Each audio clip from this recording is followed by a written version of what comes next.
네, 할렐루야. 오늘은 2022년 2월 19일 성령 강림절후 두 번째 주일입니다. 오늘은 주류에 속한 그리스도인, 하나님의 형상을 회복하라입니다. 그러니까 불과 얼마 전에요, 주식시장에 동학개미 운동이 있었습니다. 그래서 삼성전자 8만 원 이하면 무조건 사라고 그랬어요. 그러니까 마치 그 80년대 후반에 그 한전 공모주하고 똑같은 그 청약 열풍이었습니다. 그래서 저도 질사라 이제 책 보는 아들 군대에서 이제 모았던 그 돈 영끌해가지고 삼성전자를 샀어요. 근데 어제 신문 보니까 손실이 많이 났죠. 그러니까 이렇게 동학개미 운동뿐만 아니라 지금은 이제 해외 주식에 투자한 서학개미들까지 전부 전멸이 됐다 그래요. 그러니까 곡소리조차 내지 못하는 그런 분위기라 그럽니다. 그러니까 지금은 일부 투자자들이요, 오픈 채팅방을 이제 경영하면서 호구 위로방, 서로를 위로한다는 거예요. 그래서 주식과 비트코인으로 망한 사람들의 모임 이런 걸 하고 있다 그래요. 사람들에게 휩쓸려 가요, 쉽게요. 오늘 살펴볼 건데 지혜의 시를 살펴볼 건데요. 우리가 성경에서 지혜의 문헌 그러면 잠언, 전도서, 유피가 있습니다. 인생길을 하루길로 보면 잠언은 대낮처럼 우리 앞을 환하게 밝혀준다 그러고요. 전도서는 아직 어둡지도 않고 그렇다고 해서 환하지도 않는 그 해질녘 있죠. 그런 황혼 때를 전도서라 그래요. 그 헛되다는 헤벨이라는 단어가 성경 전체에 70번 나오는데요. 무려 전도서에는 35번이 나오기 때문이에요. 헤벨이라는 단어는 그 증기, 안개이고요. 또 기운, 호흡을 뜻해요. 그러니까 실체가 없고 아무런 결과를 낳지 못한다. 이런 뜻이거든요. 그래서 전도서는 황혼역의 지혜시라 그럽니다. 그리고 욥기는요, 욥이 괴로워서 그 친구 엘리바스에게 말했던 것. 내가 나의 생명을 싫어하고 영원히 살기를 원치 아니하오니 내 날은 다 헛것이니이다. 하루 중에 욥기는 가장 캄캄할 때, 어두울 때, 그러니까 인생에서 가장 헤매는 때, 영혼의 어두운 밤을 지나가는 때를 우리가 욥기에 비유합니다. 그래서 저는 아침에 잠언을 읽으면서 하루를 조심히 시작하려고 하고요. 아리까리한 세상 사는 전도서를 통해서 헛된 곳에 제가 발을 디디지 않으려고 그래요. 그리고 오늘 지혜시 중에서 시편의 49편 12절 사람은 존귀하나 장구하지 못하며 멸망하는 짐승 같도다. 이 말씀은 세상에 악행하는 사람들이요. 하나님 모르고 죄를 일삼는 사람들도 재물을 많이 모을 수 있다는 거예요. 그런데 핵심은 그들의 역사가 장구하지 못해요. 그러니까 망고불변의 진리, 인생은 한 번 오면 반드시 한 번 간다는 거예요. 그러니까 누구에게나 동일하게 죽음이 오는 거예요. 그런데 이 시편은 그 죽음이 짐승과 비견돼서 멸망하는 짐승 같다는 표현을 씁니다. 근데 우리가 바로 앞절 11절에 보면요. 그러나 그들의 속생각에 그들의 집은 영원하고 그들의 거처는 대대에 이르리라 하여 그들의 토지를 자기 이름으로 부르는도다. 우리가 이 땅에서 영원히 살면 얼마나 좋겠어요. 우리가 죽는다는 것만 알아도 사실 지혜로운 거죠. 시편 90편 12절에 우리에게 우리 날 계수함을 가르치사 지혜로운 마음을 얻게 하소서. 그러니까 자신의 날수만 제대로 헤아려도 그 사람의 마음에 지혜가 있다는 거예요. 내가 이제 20대다 그럼 20대 할 일이 있을 거고 40대다 그럼 40대로서의 그 책임이 있을 거고 60대다 그럼 60대의 그 책무들이 있잖아요. 그것만 알아도 지혜가 있다는 거예요. 그런데 우리가 귀향에 하나님 믿고 하나님의 자녀로 영원한 세상을 가는 그런 하나님의 자녀로 복을 받았는데 우리도 명심할 게 있죠. 우리는 다 반드시 하나님의 심판대 앞에 서는 존재입니다.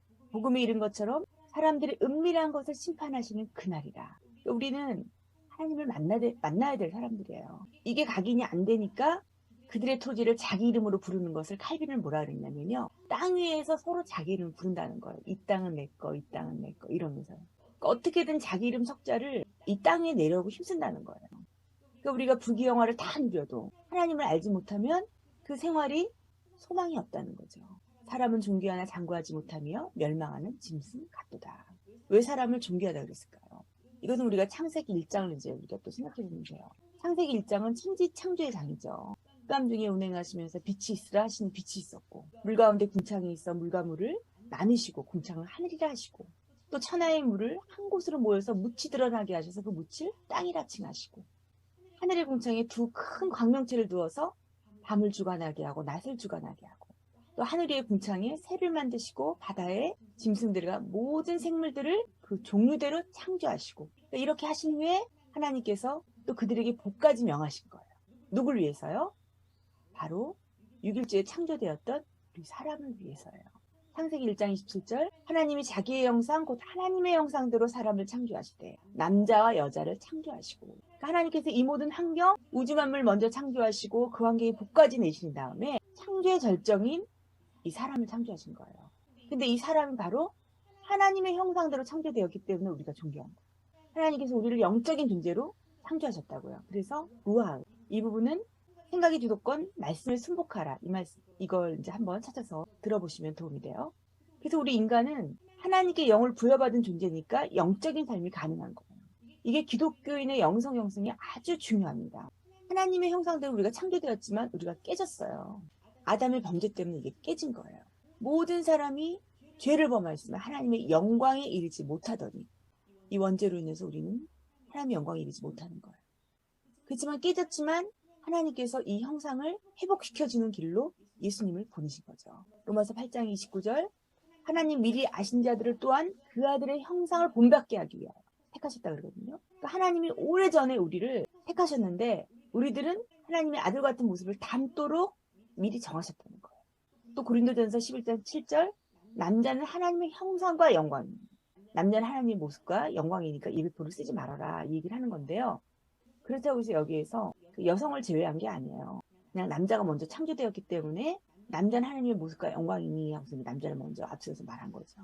또 고린도서 3장 18절에 보면 우리가 다 수건을 벗은 얼굴로 거울을 보는 것 같이 주의 영광을 보매 그와 같은 형상으로 변화하여 영광에서 영광에 이르니 곧 주의 영으로 말미암습니다. 그러니까 그리스도인들은요 복음을 깨닫게 되면 그리스도의 영광을 보게 된다는 거예요.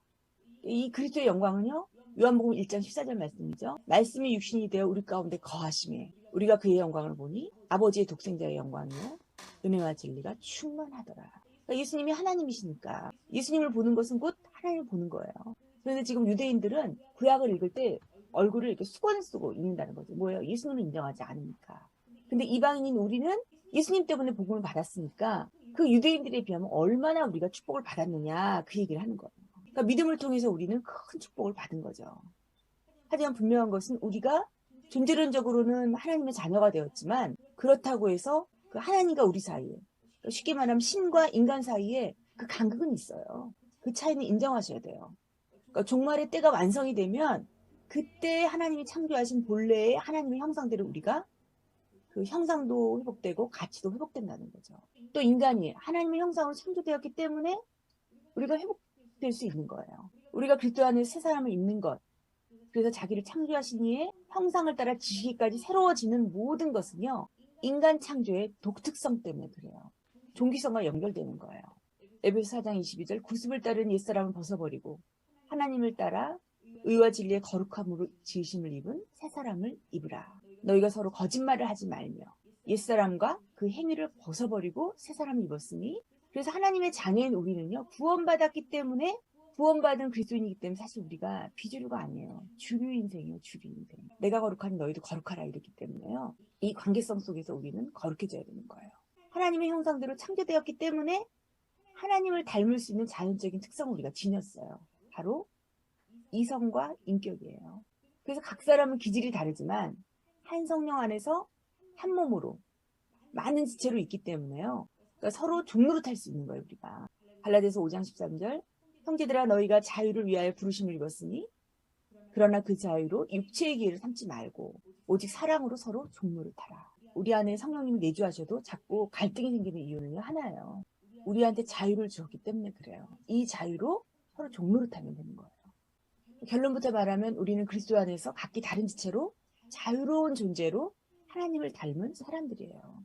그런데 멸망하는 짐승과 다를 바가 왜 없는가? 죄가 들어와서 그래요. 죄가 들어와서.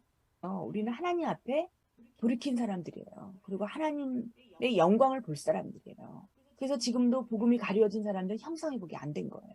고린도후서 4장 4절 말씀 이 세상의 신이 믿지 아니하는 자들의 마음을 혼미케 하여 그리스도 영광의 복음의 광채가 비치지 못하게 하니 그리스도는 곧 하나님의 형상입니다. 아멘. 그러니까 우리에게는요 하나님의 형상을 회복할 의무가 있습니다. 언제까지요? 주님 오시는 그날까지 우리는 성령 하나님 안에서 성화되어 가는 거예요. 한 주간도 하나님의 형상을 회복하심으로 지시기까지 새로워지시기를 주님의 이름으로 축원해 드립니다. 기도하시겠습니다.